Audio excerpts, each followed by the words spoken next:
ప్రస్తుతం GBs injection ఎక్కడ ఉంది అనే సెర్చింగ్ అయితే మొదలైపోయినాయి అంట అందరికీ. ఎందుకంటే గతంలో కూడా కరోనా సమయంలో కూడా అప్పుడు కొన్ని ఇంజెక్షన్ల కోసం కొన్ని వ్యాక్సిన్ వచ్చిన కొత్తలో ఆ వ్యాక్సిన్ల కోసం క్యూలు కట్టేవారు. తర్వాత ఫ్రీ అయిపోయిన తర్వాత ఓకే, కానీ మొదట్లో చాలా డిమాండ్ పెరిగిపోయింది.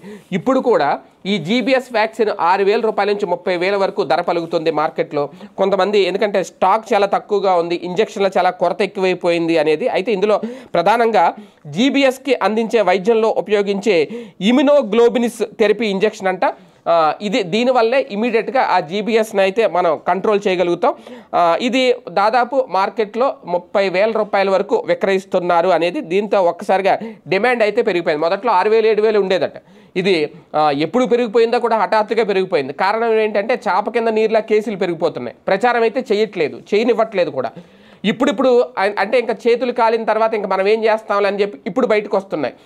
ప్రభుత్వానికి అనుకూలంగా ఉండే పత్రికలు కూడా ఇప్పుడు నోరు విప్పినాయి, ఒక రకంగా ఇప్పుడు రాస్తున్నాయి. ఇన్ని రోజులు సైలెంట్గా ఉన్నాయి. జీబీఎస్ అని ఆ మధ్య నేను కూడా గుర్తుంటే ఒక 10 days బ్యాక్ అనుకుంటా ఒక వీడియో చేశా.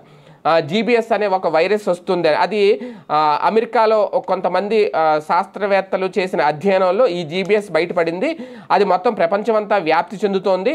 అది మన రాష్ట్రం కూడా రావచ్చు, జాగ్రత్తగా ఉండండి ఒక వీడియో చేశాను అప్పట్లో. అది ఇంటర్నేషనల్లో ఒక వార్త చూసి నేను.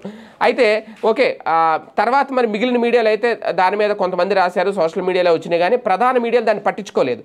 ఎప్పుడైతే మెయిన్ మీడియా పట్టించుకోదో, పత్రికలు కానీ ఎలక్ట్రానిక్ మీడియా కానీ పట్టించుకోదో, దాని మీద ప్రచారం అనేది తగ్గిపోయినప్పుడు అవగాహన ఉండదు. అవగాహన లేనప్పుడు అలర్ట్నెస్ అనేది ఉండదు. దానికి ప్రతిఫలం ఏమవుతుందంటే మరణాలు పెరిగిపోతాయి. ఇప్పుడు అదే జరిగింది.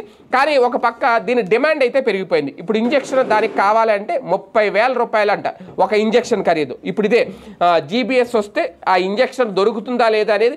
ఇక కేసులు పెరిగితే అది 30,000 అవుతుంది, 50,000 అవుతుంది, లేదంటే బ్లాక్లో అమ్ముకుంటారు. అప్పట్లో కూడా అదే జరిగింది. కరోనా టైంలో ముందులో బ్లాక్లో అమ్ముతున్నారు అని. ఇప్పుడు కూడా ఆ పరిస్థితి వస్తుందేమో. ముందు ప్రభుత్వం అలర్ట్ అవ్వాలి.